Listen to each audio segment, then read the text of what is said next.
آخری گالی. کاروبار مندہ بلکہ بالکل ٹھنڈا. طبیعت زنگ رنگ. بے دلی کے عالم میں دن گزر رہے تھے. دکاندار اب ان کی مالی نہیں نفسیاتی ضرورت تھی. سمجھ میں نہیں آتا تھا کہ دکان بند کر دی تو گھر میں پڑے کیا کریں گے. پھر ایک دن یہ ہوا کہ ان کا نیا پٹھان ملازم زرین گول خان کئی گھنٹے دیر سے آیا. ہر چند غصے کو پینے کی کوشش کرتے لیکن پرانی عادت کہیں جاتی ہے. چند ماہ قبل انہوں نے ایک 60 سالہ منشی آدھی تنخواہ پر رکھا تھا جو گیروے رنگ کا ڈھیلا ڈھالا جبہ پہنے ننگے پیر زمین پر آلتی پالتی مارے حساب کتاب کرتا تھا. کرسی یا کسی بھی اونچی چیز پر بیٹھنا اس کے مسلک میں منع تھا. وارثی سلسلے میں کہ کسی بزرگ سے بیعت تھا. فرض شناس، ایماندار، پابند صوم و صلات، زود رنج، کام میں چوپٹ. قبلہ نے طیش میں آ کر ایک دن اسے حرام خور کہہ دیا. سفید داڑھی کا لحاظ بھی نہ کیا. اس نے رسان سے کہا، بجا حضور کے یہاں جو شے وافر ملتی ہے وہی تو فقیر کھائے گا. سلام علیکم. یہ جا وہ جا. دوسرے دن سے منشی جی نے نوکری پر آنا اور قبلہ نے حرام خور کہنا چھوڑ دیا. لیکن حرام خور کے علاوہ اور بھی تو دل دکھانے والے بتھیرے لفظ ہیں. زرین گول خان کو سخت سست کہتے کہتے ان کے منہ سے روانی اور سرگرانی میں وہی گالی نکل گئی جو اچھے دنوں میں ان کا تکیہ کلام ہوا کرتی تھی. گالی کی بھیانک گونج درہ آدم خیل کے پہاڑوں تک ٹھنٹھناتی پہنچی جہاں زرین گول کی بیوہ ماں رہتی تھی. وہ 6 سال کا تھا جب ماں نے بیوگی کی چادر اوڑھی تھی. 12 سال کا ہوا تو اس نے وعدہ کیا تھا کہ ماں میں اور بڑا ہو جاؤں تو کراچی میں نوکری کر کے تجھے پہلی تنخواہ سے بغیر پیبند کی چادر بھیجوں گا. اسے آج تک کسی نے یہ گالی نہیں دی تھی. جوان خون، وسیلہ مزاج، پٹھان کی غیرت اور پختوں کا سوال تھا. زرین گول نے ان کی ترچھی ٹوپی اتار کر پھینک دی اور چاقو تان کر کھڑا ہو گیا. کہنے لگا، بڈھے میرے سامنے سے ہٹ جا، نہیں تو ابھی تیرا پیٹ پھاڑ کے کلیجہ چبا جاؤں گا. تیرا پلید مردہ بلی پہ لٹکا دوں گا. ایک گاہک نے بڑھ کر چاقو چھینا. بڈھے نے جھک کر زمین سے اپنی مخملی ٹوپی اٹھائی اور گرد جھاڑے بغیر سر پر رکھ لی. کون کیسے ٹوٹتا ہے. 10-15 دن بعد وہ دکان میں تالا ڈال کر گھر چلے آئے اور بیوی سے کہہ دیا اب دکان نہیں جائیں گے. کچھ دیر بعد محلے کی مسجد سے عشاء کی اذان کی آواز بلند ہوئی اور دوسرے ہی اللہ اکبر پر وضو کر کے کوئی 40 سال بعد نماز کے لیے کھڑے ہوئے تو بیوی دھک سے رہ گئیں کہ خیر تو ہے. وہ خود بھی دھک سے رہ گئے اس لیے کہ انہیں 2 صورتوں کے علاوہ کچھ یاد نہیں رہا تھا. وطر بھی ادھورے چھوڑ کر سلام پھیر لیا کہ یہ تک یاد نہیں تھا کہ دعائے قنوت کے ابتدائی الفاظ کیا ہیں. وہ سوچ بھی نہیں سکتے تھے کہ آدمی اندر سے ٹوٹ بھی سکتا ہے اور یوں ٹوٹتا ہے، اور جب ٹوٹتا ہے تو اپنوں بیگانوں سے. حد یہ کہ اپنے سب سے بڑے دشمن سے بھی صلح کر لیتا ہے، یعنی اپنے آپ سے. اسی منزل پر بصیرتوں کا نزول ہوتا ہے. دانش و بینش کے باب کھلتے ہیں. چشم ہو تو آئینہ خانہ ہے دہر، منہ نظر آتے ہیں دیواروں کے بیچ. ایسے بھی محتاط لوگ ہیں جو پیکار و فشار زیست سے بچنے کی خاطر خود کو بے عملی کے حصار عافیت میں قید رکھتے ہیں. یہ بھاری اور قیمتی پردوں کی طرح لٹکے لٹکے ہی لیر ہو جاتے ہیں. کچھ گمسم گمبھیر لوگ اس دیوار کی مانند تڑکتے ہیں جس کی مہین سی دراڑ جو عمدہ پینٹ یا کسی آرائشی تصویر سے بآسانی چھپ جاتی ہے اس بات کی غمازی کرتی ہے کہ نیو اندر ہی اندر کسی صدمے سے زمین میں دھنس رہی ہے. بعض لوگ چینی کے برتن کی طرح ٹوٹتے ہیں کہ مسالے سے آسانی سے جڑ تو جاتے ہیں مگر بال اور جوڑ پہلے نظر آتا ہے، برتن بعد میں. اس کے برعکس کچھ ڈھیٹ اور چپکو لوگ ایسے اٹوٹ مادے کے بنے ہوتے ہیں کہ چنگم کی طرح کتنا ہی چباؤ ٹوٹنے کا نام نہیں لیتے. کھینچنے سے کھنچتے ہیں چھوڑے سے جاتے ہیں سکڑ. آپ انہیں عقارت سے تھوک دیں تو جوتے سے اس بری طرح چپکتے ہیں کہ چٹائے نہیں چھوٹتے. رہ کر خیال آتا ہے کہ اسے تو دانتوں تلے ہی بھلے تھے کہ پپول تو لیتے تھے. یہ چنگم لوگ خود آدمی نہیں پر آدم شناس ہیں. یہ کامیاب و کامران و مکار لوگ ہیں. یہ وہ ہیں جنہوں نے انسان کو دیکھا، پرکھا اور برتا ہے اور جب اسے کھوٹا پایا تو خود بھی کھوٹے ہو گئے. وقت کی اٹھتی موج نے اپنے حباب کا تاج ان کے سر پر رکھا اور ساعت گزراں نے اپنے تخت رواں پر بٹھایا۔ اور کچھ ایسے بھی ہیں کہ کار کے ونڈ سکرین کی مانند ہوتے ہیں، ثابت و سالم ہیں، تو سینہ عارف کی طرح شفاف کے دو عالم کا نظارہ کر لو، اور یکا یک ٹوٹے تو ایسے ٹوٹے کہ نہ بال پڑا، نہ در کے نہ تڑخے، یک بارگی ایسے ریزہ ریزہ ہوئے کہ نہ عارف رہا نہ دو عالم کی جلوہ گری، نہ آئینے کا پتہ کہ کہاں تھا کدھر گیا، نہ حذر رہا نہ خطر رہا، جو رہی سو بے خبری رہی۔ اور ایک انا ہے کہ یوں ٹوٹتی ہے جیسے جابر سلطانوں کا بال، یا حضرت سلیمان علیہ السلام کا عصا جس کے ٹیک لگائے وہ کھڑے تھے کہ روح قف سے انصری سے پرواز کر گئی، لیکن ان کا قالب بے جان ایک مدت تک اسی طرح استادہ رہا اور کسی کو شبہ تک نہ گزرا کہ وہ رحلت فرما چکے ہیں۔ وہ اسی طرح بے روح کھڑے رہے اور ان کے اقبال اور رعب و دبدبا سے کاروبار سلطنت حسب معمول و سابق چلتا رہا۔ ادھر عصا کو دھیرے دھیرے گھن اندر سے کھاتا رہا، یہاں تک کہ ایک دن وہ چٹاخ سے ٹوٹ گیا اور حضرت سلیمان علیہ السلام کا جسد خاکی فرش زمین پر آ رہا۔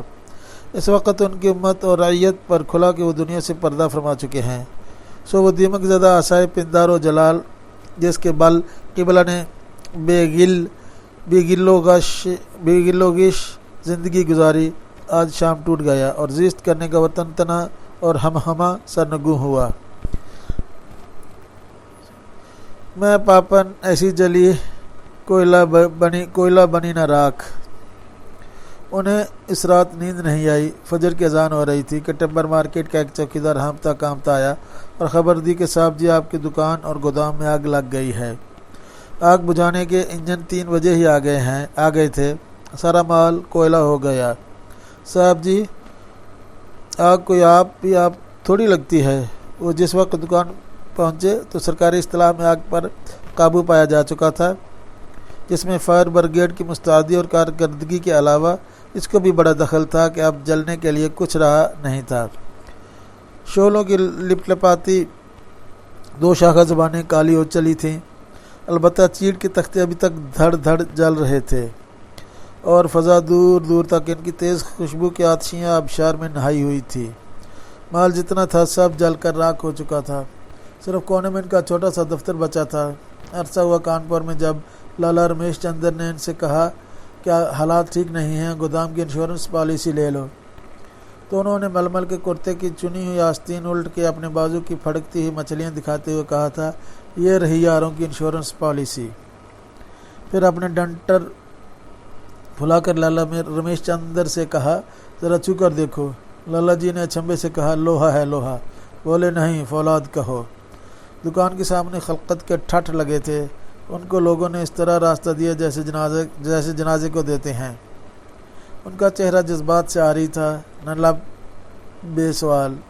پہ سوال پر کوئی لرزش۔ انہوں نے اپنے دفتر کا تالا کھولا، انکم ٹیکس کے حسابات اور گوشوارے بغل میں مارے اور گودام کے مغربی حصے میں جہاں چیڑ سے ابھی شعلے اور خوشبوؤں کی لپٹیں اٹھ رہی تھیں، تیز تیز قدموں سے گئے۔ پہلے انکم ٹیکس کے کھاتے اور ان کے بعد چابیوں کا گچھا نظر آتش کیا، پھر آہستہ آہستہ دائیں بائیں نظر اٹھائے بغیر دوبارہ اپنے دفتر میں داخل ہوئے۔ حویلی کا فوٹو دیوار سے اتارا، رومال سے پونچھ کر بغل میں دبایا اور دکان جلتی چھوڑ کر چلے آئے۔ بیوی نے پوچھا، اب کیا ہوئے گا؟ انہوں نے سر جھکا لیا۔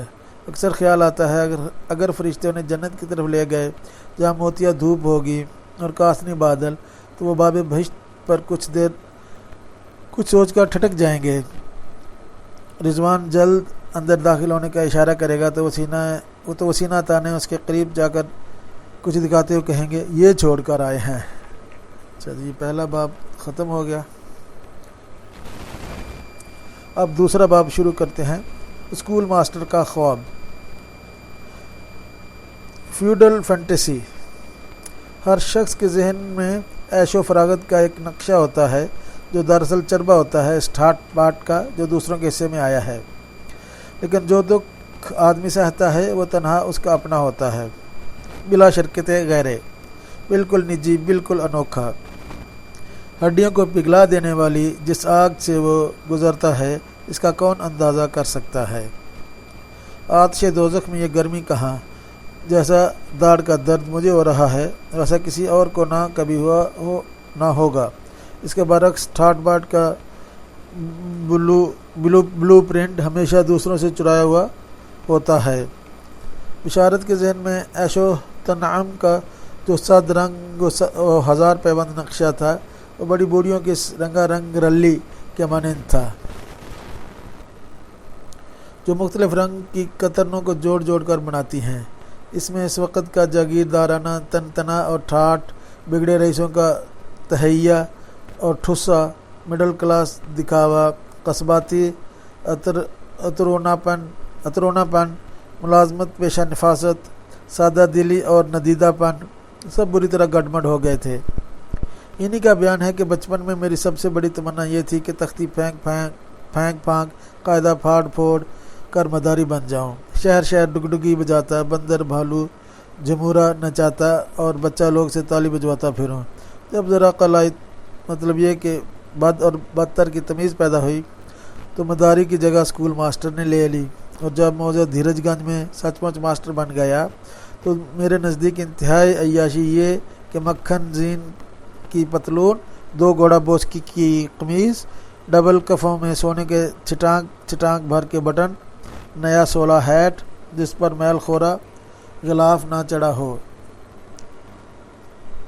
اور پیٹنٹ لیدر کے پمپ شوز پہن کر اسکول جاؤں اور لڑکوں کو صرف اپنے غزلیات پڑھاؤں، سفید سلک کی اچکن جس میں بدری کے کام والے بٹن نرخرے تک لگے ہوں، جیب میں گنگا جمنی کام کی پانوں کی ڈبیا، سر پر سفید کم خواب کی رام پوری ٹوپی، ترچھی مگر ذرا شریفانہ زاویے سے، لیکن ایسا بھی نہیں کہ نیرے شریف ہی ہو کے رہ جائیں، چھوٹی بوٹی کی چکن کا سفید کرتا جو موسم کی رعایت سے عطر حنا یا خس میں بسا ہو، چوڑی دار پاجامے میں خوبرو دوشیزہ کے ہاتھ کا بنا ہوا سفید ریشمی ہزار بند، سفید نری کا سلیم شاہی جوتا، پیروں میں ڈالنے کے لیے ٹالین کمبل جو فٹن میں جوتے ہوئے سفید گھوڑے کی دم اور دور مار بولو براز سے پاجامے کو محفوظ رکھے، فٹن کے پچھلے پائیدان پر ہٹو بچو کرتا اور اس پر لٹکنے کی کوشش کرنے والے بچوں کو چابک مارتا ہوا سائس، جس کی کمر پر زردوزی کے کام کی پیٹی اور ٹخنے سے گھٹنے تک خاکی نمدے کی نواری پٹیاں بندھی ہوں۔ بچہ اب سیانہ ہو گیا تھا، بچپن رخصت ہو گیا پر بچپنا نہیں گیا۔ بچہ اپنے کھیل میں جیسی سنجیدگی اور ہمہ تن محویت اور خود فراموشی دکھاتا ہے، بڑوں کے کسی مشن اور مہم میں اس کا عشر بھی نظر نہیں آتا۔ اس میں شک نہیں کہ دنیا کا بڑے سے بڑا فلسفی بھی کسی کھیل میں منہمک بچے سے زیادہ سنجیدہ نہیں ہو سکتا۔ کھلونا ٹوٹنے سے بچے نے روتے روتے اچانک روشنی کی طرف دیکھا تھا تو آنسو میں دھنک جھلمل کرنے لگی تھی، پھر وہ سبکیاں لیتے لیتے سو گیا تھا۔ وہی کھلونا بڑھاپے میں کسی جادو کے زور سے اس کے سامنے لا کر رکھ دیا جائے تو وہ بھچکا رہ جائے گا کہ اس کے ٹوٹنے پر بھی بھلا کوئی اس طرح جی جان سے روتا ہے۔ یہی حال ان کھلونوں کا ہوتا ہے جن سے آدمی زندگی بھر کھیلتا رہتا ہے۔ ہاں، عمر کے ساتھ ساتھ یہ بھی بدلتے اور بڑے ہوتے رہتے ہیں۔ کچھ کھلونے خود بخود ٹوٹ جاتے ہیں، کچھ کو دوسرے توڑ دیتے ہیں، کچھ کھلونے پروموٹ ہو کر دیوتا بن جاتے ہیں، اور کچھ دیویاں دل سے اترنے کے بعد گودڑ بھری گڑیاں نکلتی ہیں۔ پھر ایک ابھاگن گھڑی ایسی آتی ہے جب وہ ان سب کو توڑ دیتا ہے، اس گھڑی وہ خود بھی ٹوٹ جاتا ہے۔